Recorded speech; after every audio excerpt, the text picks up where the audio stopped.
আসসালামু আলাইকুম গাইজ। তো আজি নতুন উদ্যমেৰে আজি জিমলৈ আহিলোঁ। জিমলৈ আহি ছাৰে কিছুমান মোক কাম কৰিবলৈ দিলে। কিছুমান টুল এলোমেলো হৈ আছিল, সেয়া প্ৰথমে গুচাই ল'লোঁ। ময়লা থকা ঠাইবোৰ ভালকৈ পৰিষ্কাৰ কৰি প্ৰথমে জিমখন সুন্দৰ কৰি তুলি সকলো কাম শেষ কৰি ৰুমখন ঠিক ঠাক কৰি ল'লোঁ। তাৰপিছত গাইজ ৰং কৰা কাম আৰম্ভ কৰিলোঁ। চাওক আপোনালোকে কাম কৰোঁতে কৰোঁতে গাইজ মই আপোনালোকক এটা কথা ক'ব খোজোঁ। কথাটো হ'ল গাইজ, নতুন বছৰ আহিছে। নতুন বছৰত চবেই জিম কৰিব খোজে, নতুন বডি বনাব খোজে। কিন্তু আপোনালোক কনফিউজন হৈ আছে যে কোনটা জিম ভাল, কেনেকুৱা ট্ৰেইনাৰ হ'লে ভাল।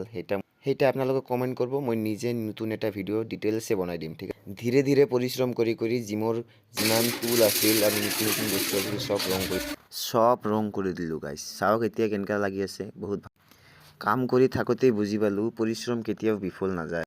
ভালতো লাগি আছে গাইজ। তাৰপিছত এটা ঝামেলা হৈ গ'ল। ঝামেলাটা হ'ল কাম কৰাৰ পিছত ৰংটো হাতত লাগি গ'ল, সেইটা আৰু নুঠে। কেনেকৈ উঠাম গাইজ আপোনালোকে কমেণ্ট কৰি কৈ দিব। কিমান চেষ্টা কৰিলেও নুঠেই গাইজ।